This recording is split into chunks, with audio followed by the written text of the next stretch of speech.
Well, hey everyone, today is an exciting day for Practical Church Planting because it is episode 100. That's right, episode 100. We've done this 100 times, Brian. Can't believe it, 100 times. And so we're going to switch things up a little bit today, and instead of your normal 15 minutes or less episode, what are we doing? Definitely 15 minutes or more. Or more. We are going to be sharing my story of how I planted a New City Church and how we have done and accomplished what we've accomplished. That's right. And so check this out. Welcome back to Practical Church Planting, where in 15 minutes or less, we'll give you practical tips, advice, and encouragement to help you plant and grow healthy churches. My name is Brian Adrosian. Joining me is Dylan Dotson. And today, Brian, today. It's finally here. It is here. What's here? Tell me what's here. Oh, the final episode. No, I'm just kidding. Wow. It is episode 100. 100. You know, before we get into it, I was thinking the other day, it does not seem like 100 episodes. I don't know about you. You're right. It doesn't. But it doesn't. I remember like a couple months ago or whatever, we got to like the 80s. Then looking at the numbers, it was like, it's 80s. That's an 8. It's kind of crazy. We made it to 100. So thanks for watching. It's almost been a year too. Yeah. If we do twice a week, it's almost been a year. Crazy. Well, on episode 100, we're going to do something a little special. I think I said 15 minutes or less, but that is not going to happen today. Not today. So today, instead of just tackling one topic, we're going to give you some of our story, some of Dylan's story, and kind of the background of New City and just how we got to where we are today. Right. And maybe you're not like me, but I still am to this day. But even more so when we were planted, I was always curious to hear church planters' stories. Yeah. Like why they planted, what it was like for them. And so we're just going to share. I'm just going to share with you why I planted, why we're here. Brian will ask me questions throughout, and hopefully in some ways it'll encourage you. Maybe you can learn a thing from it, or if anything, just hear another church planter story. Totally. So for me, I did not grow up like with this dream or desire to plant a church. I didn't really know what I wanted to do. I grew up at a great church. I am the middle of two. There's 3 sons. I'm the middle child. Great family, great church. All that stuff was great. Started following Jesus as a young kid. Grew up in that environment and grew closer to Jesus the older I got. Obviously, the more I understood. In high school, I read a few books. The first book really on the subject of like apologetics was by Ravi Zacharias, and it was kind of like a defense. It was Christianity Among Other Gods, but it was like the teenage version of it. I don't know. It was interesting. And so I had this like appreciation or this interest in like apologetics, why Christianity is true, but I never really pursued much with it. I was always involved in my church and my youth group. I even did like a little sermon when I was like in 8th grade. It was like the first one. I don't know why I did, but I did. Was it recorded? I do not think so. And it probably would not be good for you to listen to. Yeah, and so I went to college. I went to college as a music major. I didn't know what I wanted to do. Had no really inclinations or desire. Not anything against ministry, but it wasn't like, here's what I'm going to do. And then my story goes, and we won't spend a lot of time on it here, but in the summer between my freshman and sophomore year, my dad committed suicide. And so it was a really, really difficult year. It was the hardest year of my life, most predominantly because of my dad. If my dad hadn't died, it would have been a hard year anyway, but not anything like it was. But Had 5 people, 4 family members and a friend who also committed suicide. Had 5 people in my life die in the span of 6 months, and some things went down in college with some friends that I had. It was just a really hard year.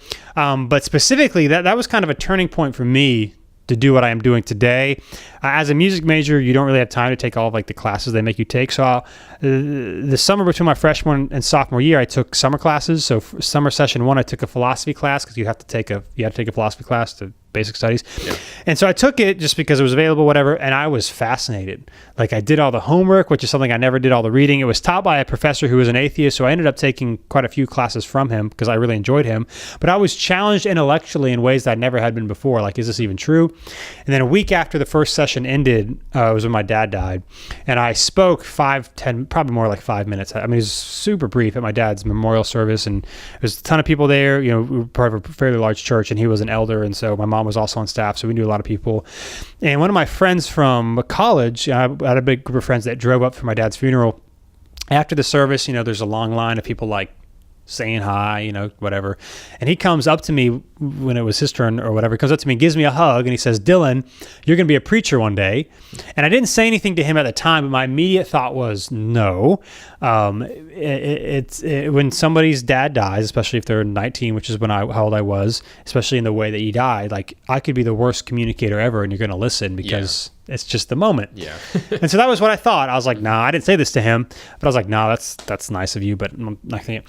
Well, about a week after the fact, I was at home, and for whatever reason, I was like, I was really interested in that class, and maybe ministry. I don't know, like music. I'm doing it, but I don't really enjoy it like these other people are like practicing all the time. And I'm like, I don't know. Don't really care. And so I emailed my professor that I took, and I was like, can you get me into like some philosophy and religion classes? Because we already had signed up for classes. And he said yes. And long story short, after this first semester, sophomore year, I switched to religion. And that fall semester as well, I thought maybe not just ministry, but church planting. Now, I don't really know why I thought church planting. Could be because it's like the cool thing to do. I don't know. People were doing it. People that I liked were a part of it. But for whatever reason, I think now it's because it's the most effective way to reach people far from Jesus. And so that's a big reason why as well. And I was like, well, I guess that's what I want to do. And so I got more involved in the church that I was a part of. I was like, I don't even know how you do this. Like, how do you even get into ministry? How do you even get opportunities to speak? Because everyone's really bad when they start, especially when you're in college. It's like, what do you know? But people probably knew a lot more than I did. So I started getting a lot more involved in my church. We went to, I was part of a large church in Wilmington, UNC Wilmington. It's the coast of North Carolina is where I went. They had a very large college ministry program as well that I was involved in, and the college pastor there. And so he got me into the youth, the middle school and high school. And so I was able to start preaching every couple of weekends at their middle and high school services.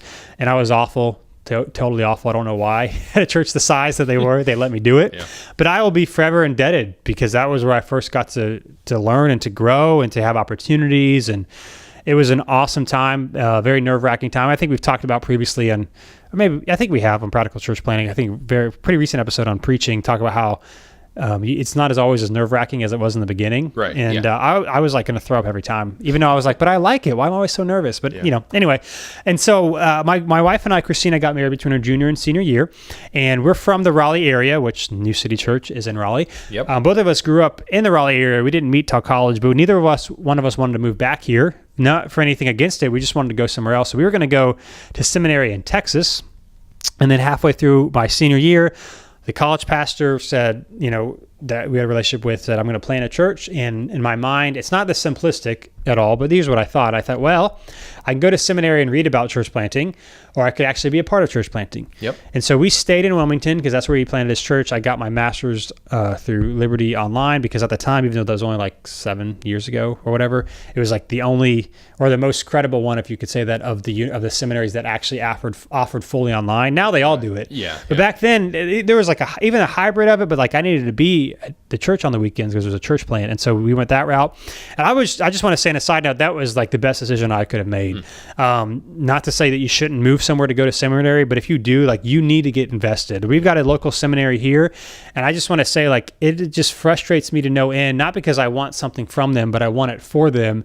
The amount of people that want to be part of church planting, but go to the church where all the seminary students are at, which is fine if it's there's nothing wrong with going to a church with a lot of seminary students, but then they might serve once a week, or they might serve they're not getting any experience. They're not being intentional. And so I would just say, if you're in seminary, you need to actually be invested in a church, because you don't actually learn the stuff that you're learning in seminary. You need to learn what actually applies to real life. And so me being able to be a part of a church plant while getting my master's degree, it was great for me. Yeah. And so we did that for about 2 years. It was right about the 2 years that the church actually launched, although we were part of it a little bit longer than that, but actually launch date long story short, ended up moving back to Raleigh through various means. I was at the church. I was working at New Balance part-time. I was doing a full-time student, and I was working at the church for free part-time for the first year, and then I got paid a tiny bit for the second year. And then I was looking for like the next thing in terms of like getting a job maybe full-time at a church, because they couldn't afford it. And I learned a lot of the church, but I was just wanting to learn like maybe at a bigger church where you could actually learn some systems and structures so I could get like the full picture. Yeah. And I applied everywhere. Nothing worked. For whatever reason, I couldn't get a job anywhere. And then I couldn't even get a job because I had an undergrad and a master's degree in religion, which people are like, what is that? My biggest work experience was at a church, which a lot of non-church people are like, what does that even mean? And so like it hurt. Like I couldn't get a job anywhere. It was so frustrating. Long story short, I applied to Verizon here in Raleigh, even though I had applied to Wilmington. The first place I applied to, I 2 interviews in a row and got hired, and which was looking back on it, was a total God thing. Yeah. And so we moved to Raleigh. I worked at Verizon for 2 years. I hated it. And I learned a ton. At the time, I was like, God, why am I doing this? Like, this isn't helping me. This isn't like, I'm not getting the training that I need here, but I needed that job. And I learned a ton, and it helped me be more relatable with people who are in jobs they don't want or in seasons they don't want. And I loved my coworkers. Got to spend a lot of time, because for me, growing up a Christian in college, I was a part of Christian ministries, all stuff. I wouldn't say that I was in a Christian bubble, because I had friends that weren't Christian, like I knew. But Verizon, being one of, well, probably not the only, but one of the very few believers there, it was able to show me, like, this is the type of this is the people that God has called us to reach as believers. And so getting to have relationships with them that I still have to this day was really helpful. So I did that for 2 years, and then we started to say, okay, I think Raleigh, this is where God wants us for various reasons. And so we started pursuing, planning a church. So long story short, I ended up raising my own money to do a church planning residency here in the Raleigh area. Full disclosure, the residency wasn't good. I was promised things that didn't happen. And I think if you're in church planting, you've probably seen this, that everybody wants to be a part of church planting because it's the cool, sexy thing to do, but then actually doing it, like actually investing the time and the money. Yeah, different story. Most people don't want to do it. And that was the case for my residency. And so looking back, I would just say this, because I was raising my own support and I was younger. I mean, we were 26 when we launched. So I was like 24 at this point. Yeah. I was just going to I just took the first opportunity available, and I should have spent more time. I would just say this: if you're wanting to plant a church, patience is very important. Not patience in the sense of don't do anything, but like make sure where you're going to do your residency. I think they're helpful especially if you don't have a lot of experience, is a place that doesn't just talk about church planting, but has a track record of doing it. Or maybe they've never planted a church before, but they want to do it. Yeah. In my case, I went to a church that talked about church planting a lot, but then had no track record. So that is something that I would caution people against. But so I did that. I was there for a year-ish. And while we were there, we started raising money now for the church and building a team. I would do it way different than I would now, looking back on it. So we had our first interest meeting in February of 2016. We didn't end up launching until April of 2017. That's way too long of a runway. But I didn't know what I was doing, and I don't think I was getting good advice. Was part of a church planning network that just wasn't a good fit either. So it was, we're no longer part of that network. It just wasn't, just a lot of things that didn't fit. And some of it I could have done better. Some of it just happened that way. There's nothing I could have done. And so we did that, but I didn't have a firm launch date. Just as a side note, what I would learn now, maybe we could ask this at the end, is that you want to have a shorter launch window. You need to tell people, here's when we're launching, and it's okay as it gets closer if you move it a little bit, but people need to know like you're working towards something. When we started having our first interest meeting, vision meeting, whatever we called it, it was kind of like, here's what we want to do at some point. It's really hard for people to get on board with something that they don't know. And so anyway, we had a vision meeting thing on February, and then again in May, and then we started having monthly launch team meetings, which also did not go very well. I wouldn't have done that way either. There's a lot of things I wouldn't have done, and maybe at the end you could ask me if you want to know more. But then the fall came, and I was like, we're just going to do this. Like, we didn't raise the money we wanted to raise. We didn't have the team that we wanted to have, but I was like, we just got to do this. And so we started looking around for places to meet. Got no's everywhere, which in the Raleigh area was shocking to me. Yeah. Schools, community centers, there was just all these random reasons why we kept getting no's. And then I was like, well, my wife and I moved literally right across the street. We moved into a townhome that is right across the street from where New City Church, where we are now we are now. Yeah. And we originally moved there because that was like in the center of the Raleigh area we wanted to be. As a side note, I got advice from some friend. He's like, buy a map. Put some stickers where all the churches are in the area. You might be surprised at what you see or don't see. And so obviously I don't know all the churches in Raleigh by any stretch. But I put stickers down to all the churches that I knew that would either be theologically similar or reaching the same type of people. And I found the 2-3-ish mile radius in North Raleigh that there wasn't like anything, even multi-site churches. Now there are now, which is awesome, and churches that are like us, but 3 years ago there wasn't. Yeah. And part of it's an expensive place to be, and especially for a church plant, it's not easy. But I was like, that's it. So Christine and I moved there, and we had family at the time, a 1-year-old daughter. And we were like, let's do it. And we couldn't find any place to live or to meet. And I was like, well, I really thought this is where God wanted us, but I don't know what to do now. And then it was the week of Thanksgiving. of 2016. And earlier that month, we had started weekly meetings in our townhome. Right. Because I was like, I don't know when we're launching, but this monthly launch team meeting thing isn't working. And so it was, we sang a few songs, but it was mostly vision casting, spending relationship time with each other, talking about what we wanted the church to be like, a little bit of preaching. And the monthly gathering, we told people, we were very clear, this isn't like, New City hasn't launched yet. Mm-hmm. We're just getting ready, which was a game changer for us. And so, but we had nowhere to meet. Like, we had no timetable. So I was surprised that people like stuck around. Up and stayed. And then, so I was a Monday morning, the week of Thanksgiving, November 2016. I call a community center that was like 5 minutes from us because I thought I had talked to them before. And then I realized I hadn't. And I was like, oh, how did I miss them? This lady answers the phone and she says, I say, hey, this is who I am, looking for a place to meet on Sundays, blah, blah, blah. She says, oh, well, our place is available. And as soon as she said it was available, I was like, oh, this is not going to work. I know it's not going to work. And then she says, but we're going under renovation and we're going to be closed for the next 6 months. I was like, oh, great. That's a problem. So I hang up the phone and I thought, this is literally what happened all within like 30 seconds. This sucks. Yeah. I thought God wanted us to be here. We moved right in this part of Raleigh for a reason. I don't know what we're going to do. I guess we're just going to have to go outside of this area, whatever. And then as soon as right after I had that thought, right across the street from us where we meet now, there was a church that would put this road sign out every weekend. And I was like, where do they even meet? Because even though I saw it, I never like went online, which is weird for me because normally I like to see churches and see what they're doing. Yeah. But I was like, where do they even meet? I don't understand.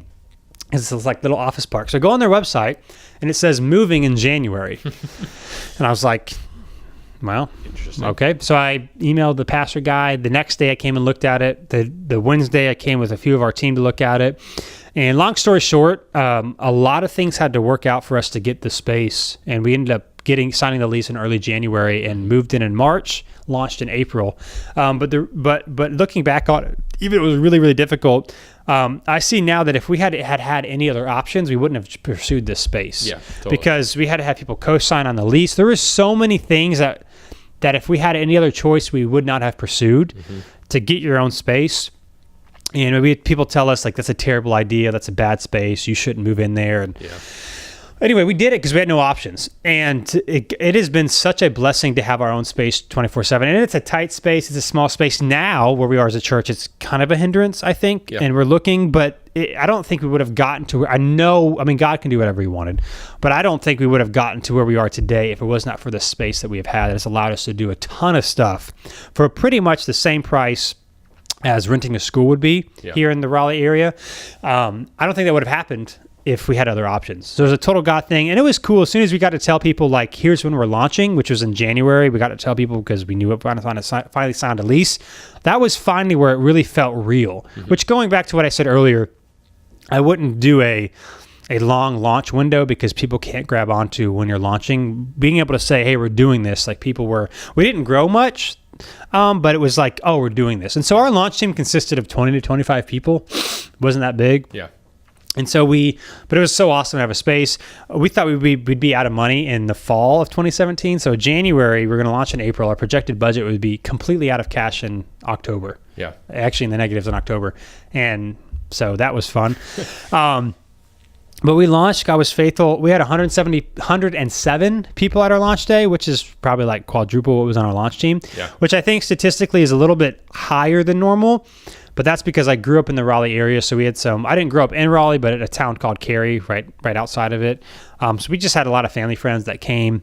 Yeah. But some of them came and stuck. And some of them didn't come to any launch team stuff. I think partially because they didn't know when we were launching, which is, again, a lesson that I learned.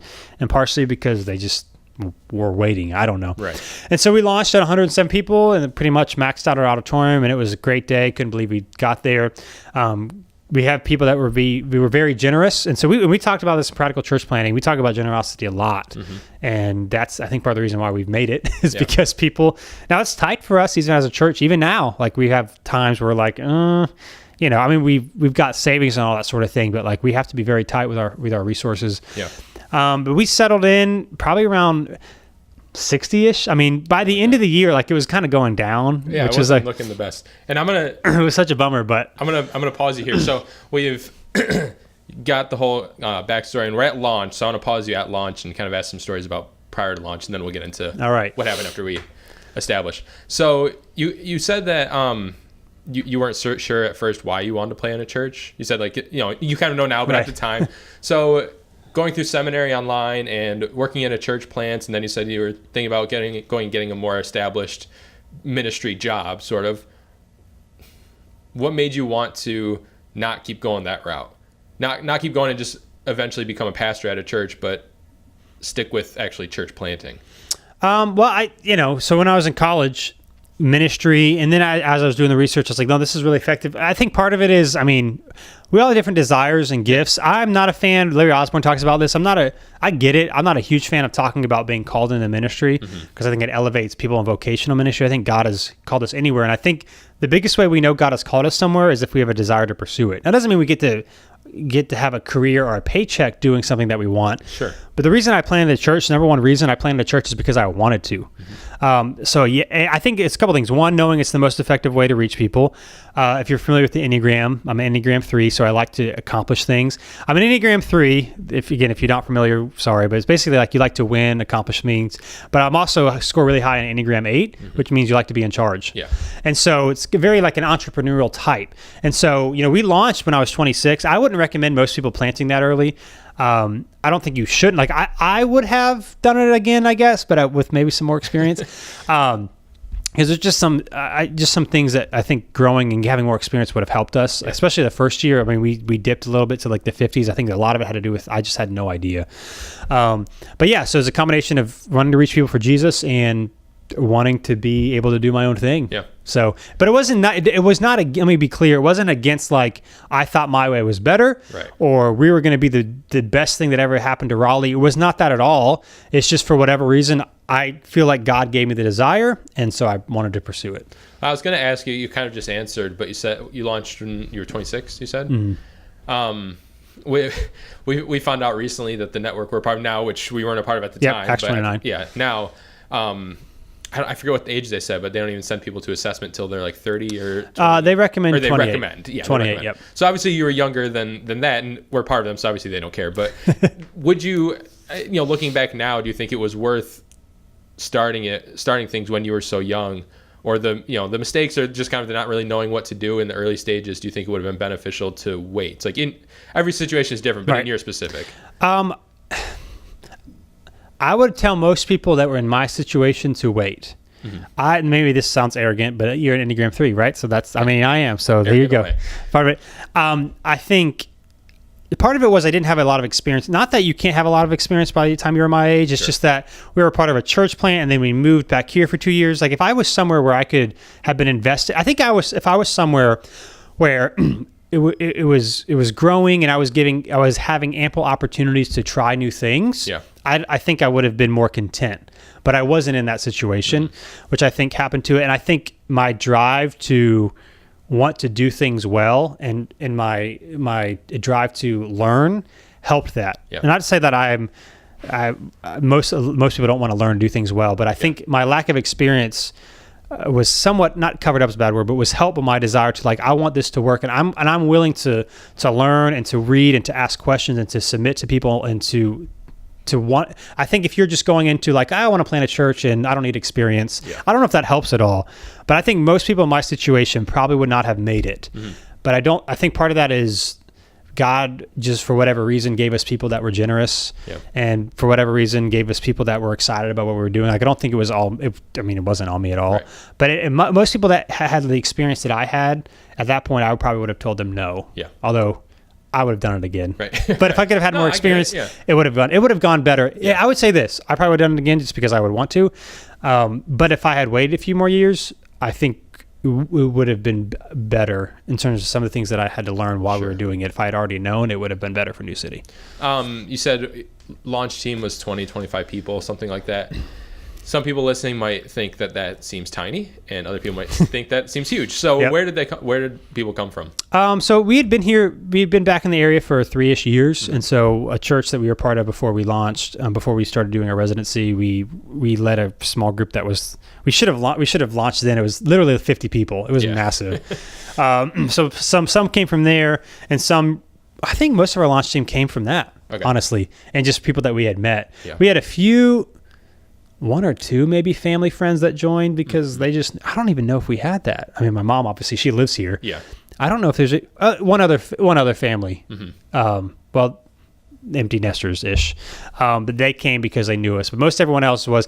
And so I would say this too, like if you're a parachute planner, all the respect to you. I don't know how you do it. Yeah. Especially when I still would never do it. I would never want to do it. But if I was at I think that's what helped us is that I was in an area that I was super familiar with. Yeah. If I had just moved somewhere to plant a church, it would not have worked.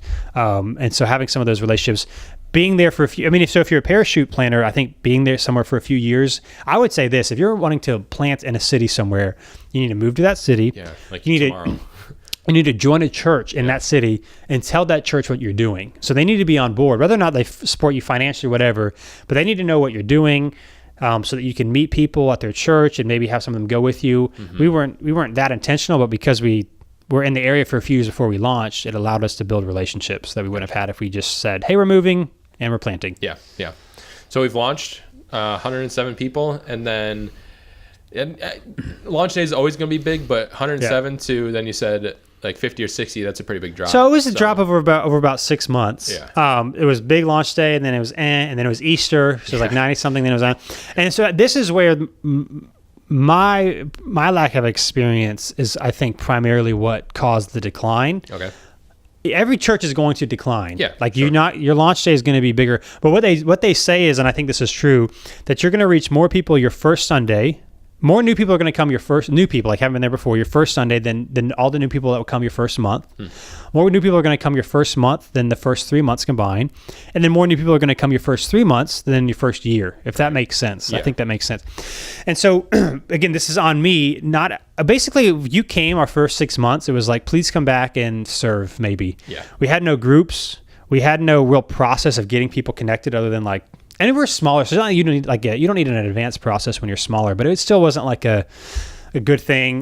We have a partnership now with every membership joining. We didn't have that. I'm not saying you need to have that from day one, but you need to have like know where you're going. Yeah. We didn't have that. Like it was just kind of like, I hope you like it. Yeah. And I think that's what was hard for people is that if a lot of people are going to give you one shot, maybe two, and if it's not easy for them to get connected or to take a next step, they're not going to come back.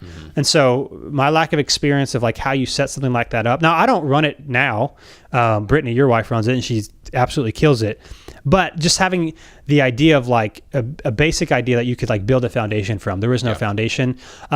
Because I was relatively inexperienced in preaching, we're 2 years into it, so it's not great and not amazing now, but it's way better than it was. Yeah. And because I preached here and there, but never super consistently. Like I was still trying to, and I still am to a degree, but trying to figure out like how do I preach? What do I sound like? What outline do I use? And so I think, the more clear you are as a communicator, the more likely people are to come back. Yeah. And again, that's going to come. You're not, unless you preach every week now, like you're never going to preach every week till you plant. But I still, being younger, I didn't have a ton of experience that way. And so my lack of experience organizationally, my lack of experience preaching, and then being young and having a lack of experience, I was extremely insecure as a leader. And some of that's good to always know, you don't know everything. But I was always worried like, I'm so young, which I found out nobody really cares. Nobody really asks that if they like you or respect you or whatever. Yeah. But I was like, what if people ask me questions I don't know the answer to, or what if so? I was just so scared of like all these what ifs that it really limited. Now, again, I probably should be more nervous than I am. I don't know. But now that I have more experience, like there's a lot of stuff I don't know, but I'm not as nervous by it. Yeah. Like I'm not as, because I've had conversations, like nobody likes hard conversations, but I'm like, that's whatever. I'll do them. Like I have experience I didn't have. And so preaching ability, my lack of knowing how to organize, and then my insecurity as a leader, I think were part of the reason why we dropped. Yeah. And everyone's going to drop, and I think there's something to be said for the drop, because I think, like you said, at some point every church will decline, at least temporarily. But not every church does it right away. Obviously from launch Sunday, but not every church declines in the first year.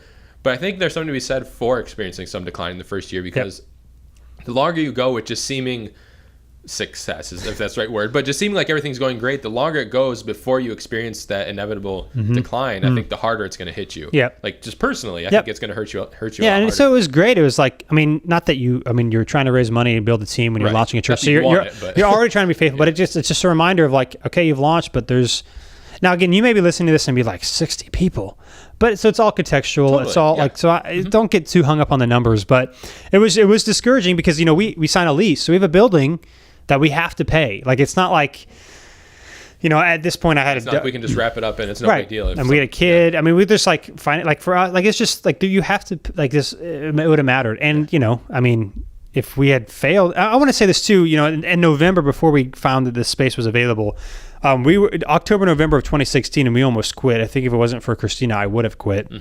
And so I want to say this: if you're a pastor and you're wanting to plant and you're listening to this and you're married, like, your wife has to be all in. It can't be she's about it, because it's going to be hard for you. It's probably going to be harder for her because she got to be a part of what you're doing and all that sort of things. It's a long conversation, but she was the one that says, no, we need to give everything that we have, and if it doesn't work, then it doesn't work. Before we started meeting weekly in our house, which I wouldn't recommend doing it right away, but I would have done it sooner for us. We hadn't tried every option yet. And so we're like, let's try every possible thing. If it doesn't work, then we can say it failed. Right. And so, yes, that was a hard time. We almost didn't even launch. And so, yes, the first year it was discouraging again, because we have to pay this place, like, and it went down, and but we learned a lot. And God was faithful. We had a lot of great people. I mean, I'm not a typical planter in the sense of like, it wasn't just me. So we had you and Brittany, so that's 2. We had a worship leader, and we had Adam, who's also still here. So there was 4 people on staff with me. Now, when we launched, it was just me. I mean, everyone was doing stuff. Christina, my wife, was the kids director, but that was always going to be temporary. We went to Exponential like a month after, 6 or 8 weeks after we launched. It was you and Adam and one other guy that was with us at the time. And then all 3 of you were like, hey, I'm going to raise support, which I would just say this too. If you're planning a church, like, make that an option for people. Like, ask people if they want to raise support. We have an episode on that. I don't know what number it is, but you should go back and listen to it. So we were able to do more things than most church plants were, because we had more people. And so, but the first year was really hard. There were Sundays I was like, this sucks. Like, I mean, we're trying our best. But we learned a lot the first year. And so that happened. And then we had our 1-year celebration. I don't know what I think for the entire first year, again, this just context or whatever, I don't know if it's helpful, was like around 60-ish.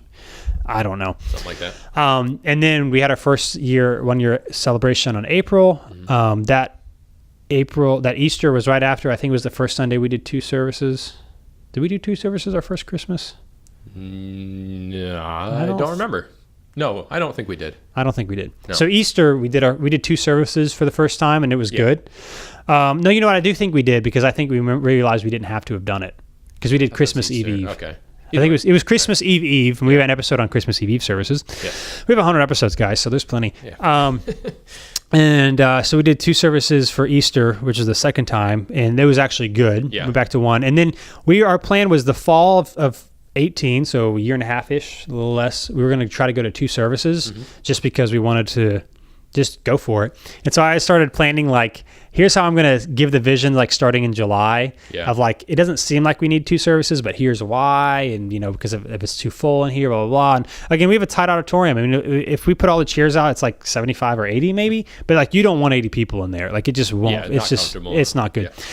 And all of a sudden, the week after, like, July 4th weekend, we started to grow in July of our beginning of our 2018. So right after our 1-year birthday, technically 2nd years at church. We started to grow, and people could say, okay, why do you think started to grow? And we've kind of been on that track since then. I mean, maybe the last month or 2, it's kind of tapered off a little bit. But for us, May through July is our smallest period, because we've got a lot of young professionals. So Mother's Day is super low for us. Memorial Day, all of our college students leave in the beginning. And so we're, as we record this is kind of our low season. But people started showing, and it was crazy. It was like, we weren't doing anything different in terms of like being faithful, but I was beginning to improve as a communicator. That's when I started preaching without notes in the fall of 18. So I wasn't there yet, but I had started to reduce the amount of notes I used. So I think I started to get a little bit better. We were much more organized. We had partnership. If you wanted to serve, we had groups. Like, we had ways for people to actually get connected. And so I think all of that combined with all people are coming, there's next steps for me, I'm going to stick around. Yeah. And so that's when we really started to see some growth. And so we actually went to 2 services in August, like a month before, because our place was tight, which it was a blessing because going to 2 services earlier rather than later kind of gets us out of like, it's just what I want. Like it's more of a missional mentality, which was a huge blessing for us. And so we've kind of grown, done a lot of stuff. We just celebrated our 2-year this last month or 2 months ago in April. Mm-hmm. And so now we're on year 3, which is crazy because of the first year, all 2018, I would say last year when we launched. And now I'm like, oh, it's not last year anymore. Sure. And so I think it's been like it's been a long, not in a bad way, 2+ years, but at the same time, it's been like super quick. Yeah. And so now, I mean, this is all contextual. And so just to share, because I think it's helpful people's stories like April. Yeah, recording this in May. So April was our largest church month as a date, or average attendance as a date.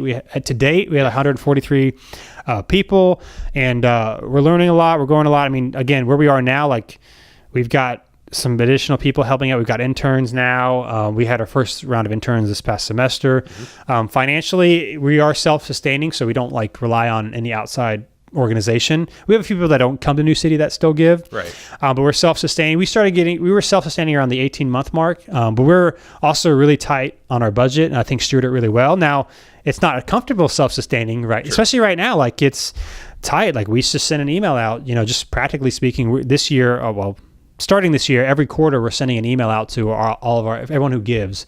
Here's how much you've given. Here's where we are. Like right now, we're at a deficit, which we expected, but it's more than we thought it would be at this year. Yeah. Just to remind people to say, hey, if you want to keep giving, or to encourage them, or sometimes people just forget. And so getting an email like that.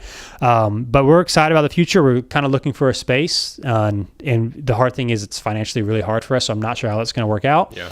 But I have questions like, our space is really tight. I wonder if we had a space that wasn't so tight, how much of a difference that would make. Sure. I mean, I know it would make a difference. You just don't know how much. Yeah.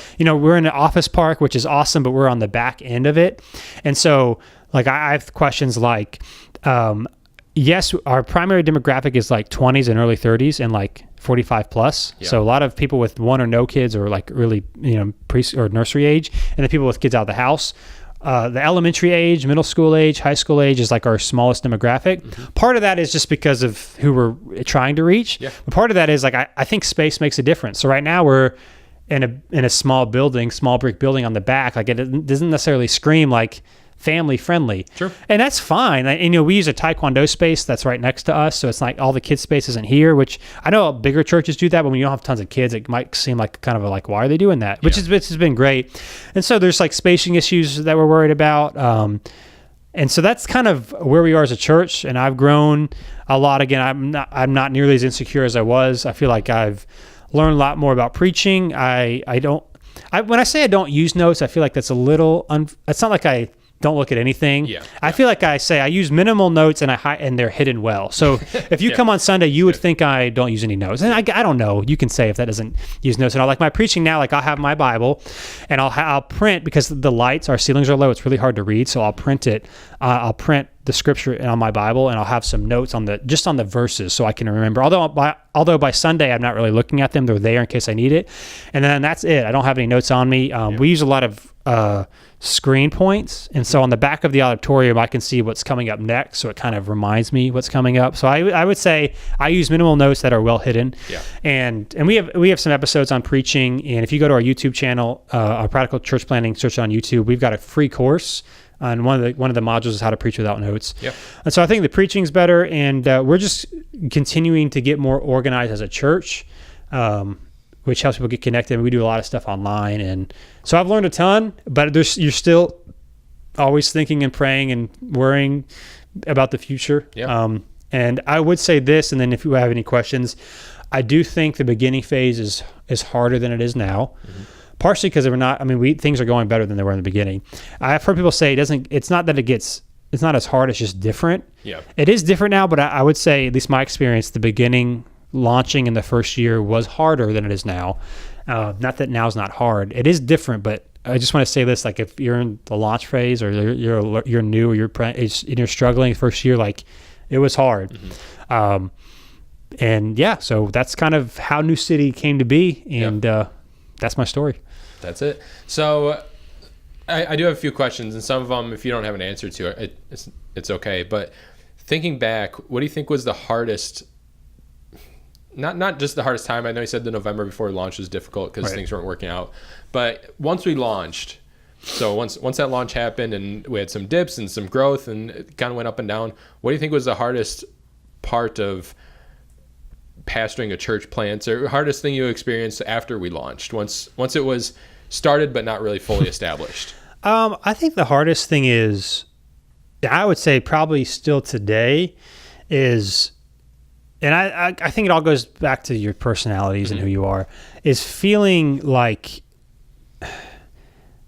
I don't want to say feeling like a failure, because I think you could look at this and be like, how would you feel like a failure? And I think most church planners would love to, if you're planning a church, I think most people would love to be in the situation where we had our own space. We had staff that was raising their support. Like, I was not by myself at all. My family was supportive. Like, but this sense of like feeling like you're not a good leader, or like you didn't respond to a situation the right way, or this like, I don't know what the right decision is. I think I've grown more comfortable in just making the best decision possible, or trying to be as faithful as possible. But I think especially the first year of like, should we do this or this? Like, I don't know. Or like, did I respond to this situation the best way? I don't know. Or did I make this? There's just, and I think you just learn to live in the uncomfortableness. And I think I've really learned that God ultimately cares about our faithfulness more than what we're doing, and really trusting that that this is His, and He's gonna, like, whatever happens, as long as we're faithful, we've got to trust God with it. But I think even today, probably the hardest thing is feeling like I'm not leading as well as I should, or I'm not being, I think that's it. Like, for me, the hardest thing is like, I don't know that I just have a lot of self-doubt, even though I'm saying I'm not as even, I don't know if that makes any sense, because when we launched, I said I was a very, what was the word I used? Very insecure leader. I don't think I don't really feel insecure, but I doubt myself often. But I think that's just, maybe that's always going to happen. Always part of it. I always thought this was, I always thought there was basically 99% of parachute, like you mentioned, being a parachute church planner sounds terrible. But the 1% I always thought sounded like not appeasing, but like it wouldn't be as terrible, is you don't have to deal with where you live. You have relationships that you've had forever and family. Deal with those people maybe not showing up. People that you always thought would support you, then not supporting you. Did you experience that at all? Yes. I've forgotten now, because it's only been like 2.5 years, but it feels like forever. It was hard.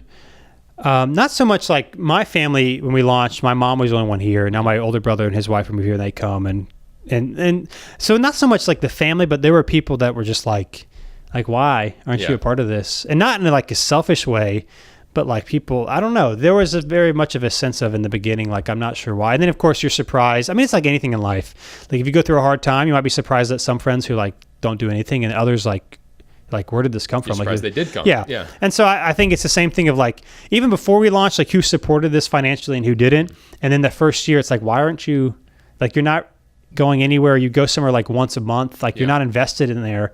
Like you say you love Jesus and you have a relationship with us. It's been a while. It wasn't a huge factor, but there was definitely a sense of, I don't understand why some people are and some people aren't. Sure. But yeah. When we have an episode on fundraising that we did a long time ago, but when it came to fundraising and raising money prior to launch, we weren't a part of a network at the time, so we didn't get funding from a network. One of the questions I always hear of like people asking about what network to join is they kind of like hint around who gives the most money. You know, I mean, everyone hopes that someone will give them money. So the idea to some people, I think, of launching without a network, I mean, I think there's definitely other reasons too, obviously, but just the financial aspects might seem terrifying to launch alone. So taking the network part out of it, what did fundraising look like? Like, how did it go just fundraising alone versus instead of having someone? Yeah, that's part of the reason why we're not part of the network that we initially were in the launch phase, is because they told us we had to give them a certain percentage, which is fine, but they didn't help us raise any money. And I was like, that doesn't make sense. I would say if you're depending on a network to make your church have enough money, it's not going to work. Yeah. You've got to, I think, and I don't know if I think we've done an episode on this, because I know I wrote a blog on it recently, like 4 or 5 things. I think we did an episode on it as well, of like, I've learned as a church planter, like 4 or 5 things why church plants don't work. Yeah. I mean, God is the biggest reason, but like things that I've seen people do, and the biggest thing I've seen or not people do is not try hard enough. And so, yeah, you may not be able to raise enough money, but are you actually just sending people emails and letters is not going to cut raising money for a church. You have to have phone calls, and even more than that, you have to have face-to-face interaction. And when people say no, you have to be willing to follow up with them. Yeah. My experience is most people aren't willing to have those face-to-face follow-up phone calls or really face-to-face interactions until it's too late, until they're super desperate that, oh, this isn't going to work, and then by then it's not enough. Yeah, they it's can't too come late. back from it. And so I would just say, like, maybe that was one of the things that we did well, or one of the few things that they did well is that, like, from the beginning we were like financial, like, we went after it, and it was very, very tight. And again, it's helpful that our church, we have people that are generous, and we have a few people that make decent money that if it weren't for them, New City wouldn't be here.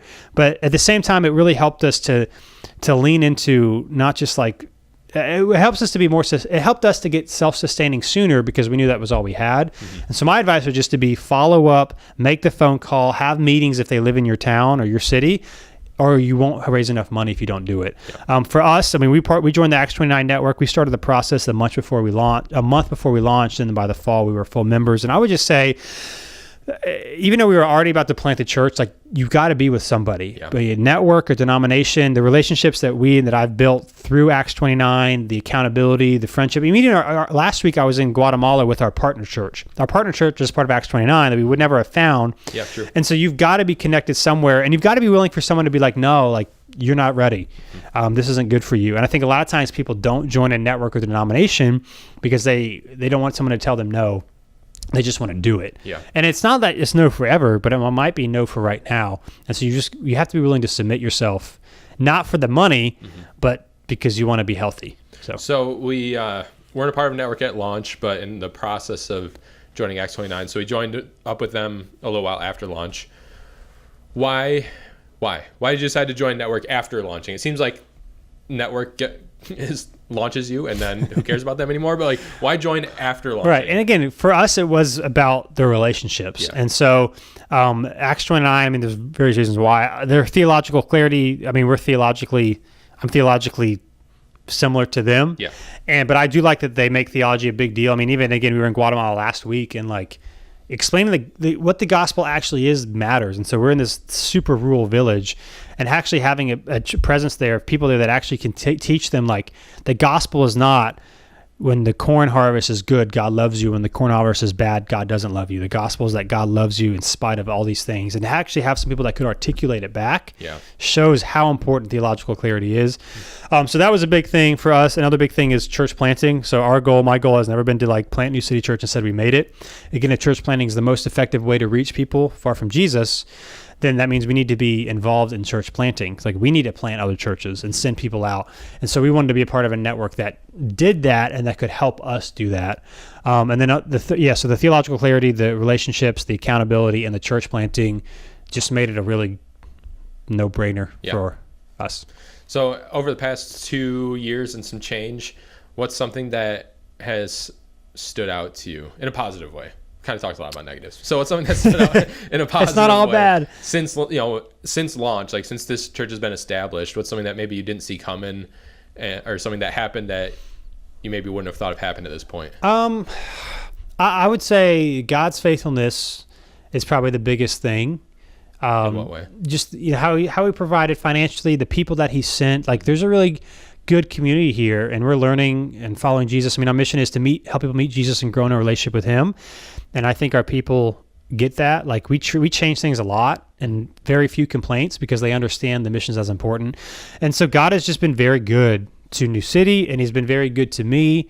And when I looked at other planters, actually last week, we've talked about this. I've talked about this with you and some of our other staff, like other guys that planted around the same time I did, whose churches either didn't make it or have announced since closed. Like this week, I found out at a church that in our area, close to our area, closed 2 months ago. Mm-hmm. And sometimes I look at that and I think there's some things that maybe they could have done better.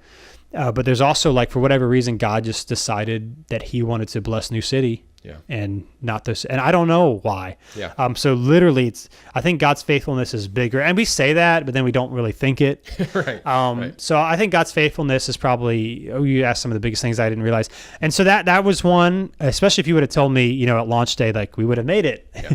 And we're, things are going fine. I think some of the opportunities I've been able to have because we've had people like yourself and join staff has allowed me to do some things that I've enjoyed, like, this podcast, the Practical Church Planting podcast, or, the leadership podcast, my personal one I just started, or writing a blog, or going to some of these conferences that we've been able to go to. Yeah. Like if it was just me, I wouldn't have had the opportunity to do some of those things. And so if you had told me 2 years ago that I would be involved in some of this stuff, I'd be like, what? Yeah. And so sometimes people look at, I get this question from other church planners, like, how do you do something? Like you've got like 2 podcasts and a blog, how do you do all this stuff? And I would say it's 2 reasons. One, the biggest reason is because even though we're still newer and small, I guess, relative to whatever, I don't have to do everything, but it's also like people do it better than you do. So you don't need to do everything. That's helped. And 2, you've got to really lean into who you are. Yeah. And I think we all compare.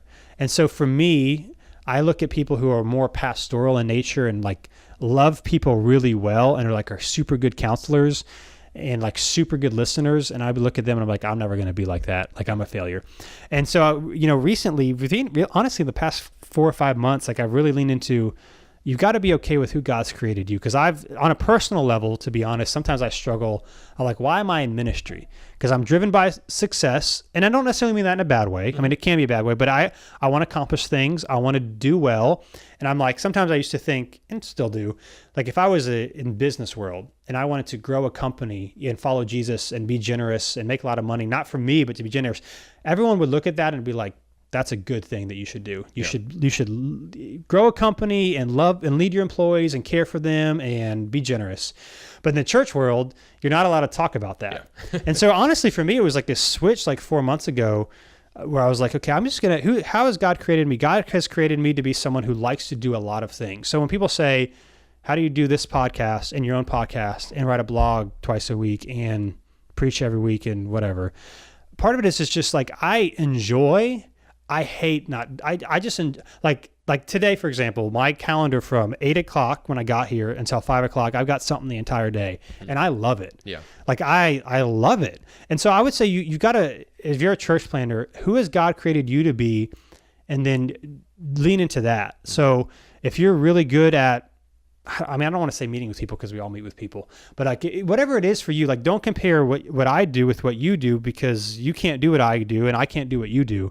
And so I've really learned recently, like who has God created me to be? How do I do that in a healthy way? Because I think that's the most honoring thing to me. And now it's ironic to me. It's like, I want to help people. I want to obviously help people meet Jesus, but one of the things that I enjoy most is seeing other people succeed. And it's like, what better vocation than a pastor to do that? Yeah. To help people achieve their dreams. And so, yeah, just leaning into who you are, I found is a really thing that I've really kind of embraced more this year. That's good. So looking to the future, what are you looking forward to for New City? Or what are you excited about? What do you kind of see in the future? I'm excited to see what God does. I mean, we're praying right now for a new space, and maybe we'll be here for another 2 years. I don't know. But yeah, I'm excited personally to continue to learn and to grow as a follower of Jesus and just as a leader. I'm curious to see how the rest of this year plays out. I mean, I think like, again, we've taken another step in terms of just organization as a church. And I don't know, like I used to have like, when we started, I wish I wrote it down. Maybe I could find a journal. Like I don't have like a dream, like number for New City. Yeah. Like recently I talked to a pastor friend who's a little bit older than me. And he said, Dylan, we're living the dream. He said, you're living the dream right now. He's like, not in 10 years, like not like right now you get to do what you want to do. You get to preach, you get to meet with people.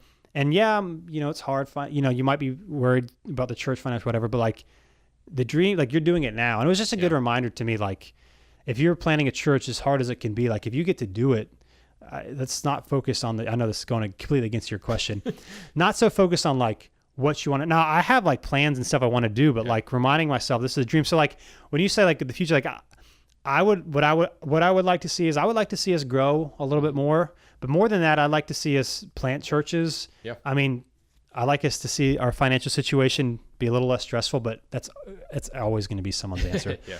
But for me, it's just like, I'm just trying to enjoy today and not always be like, oh, when this happens, then it'll be good. That's good. Well, Dylan, it's been a good 2 years. It's been a good 2-ish years.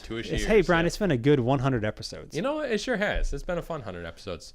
But yeah, I think I don't know if you have anything left to add, but I think that brings us up to speed on New City. Yeah, that's our story. And Yeah. so a couple of things to close this episode. Hey, if you have church planning friends, we would just love for you to share this podcast. We get paid nothing to do it. Right. In fact, we have to pay to do it. It costs New City Church money to make this happen. And so we want to help people plant churches. So we would love for you to subscribe wherever you listen to your podcast, or subscribe on our YouTube channel, or like our Facebook page. Or send it to somebody. Send it to somebody. And we even have a Facebook group where we talk about ministry stuff. If you're interested in church planting, I would love this. If you want to find out like more stuff that I'm doing that might be helpful for you, my blog, DylanDotson.com. So I write there, and then I have a leadership podcast myself called the Dylan Dotson Leadership Podcast, where I interview church leaders and also business leaders and people in the creative world, just to help people plant churches. Is one of my passions. And Totally. But our biggest thing is, share this, and we want to help people plant healthy churches. That's why we do this podcast. Yeah, I mean, it's fun to do. Like we said, it's been 100 episodes, and we've enjoyed them. But it's much more enjoyable when you hear people say that, hey, I actually learned something from it, or I subscribe to it, or something like that. It's fun to do, but it's more fun to know that it's actually helping. So if there's some way to help get it out, that'd be awesome. Awesome. So, hey, guys, thanks for listening to episode 100. 100. Here's to many, many more. Again, you can subscribe, you can share it, and we'll be back next time with another 15-minute episode. So we'll be back to normal. Yes. And we'll see you on Practical Church Planting. Thanks so much for watching this episode of Practical Church Planting. Whether you're watching on Facebook or YouTube or Practical Planting, wherever you are, whatever you're doing, make sure you like or subscribe or do whatever it's telling you to do or should do on that platform. And hey, if you are so tired of looking at our ugly faces, but you're not tired of listening to our beautiful voices, then you can find our podcast if you just search Practical Church Planting on iTunes or Google Play. Make sure not to just find it, not just to listen, but to subscribe. Make sure you subscribe. Brian, tell them to subscribe. Subscribe. See you next time.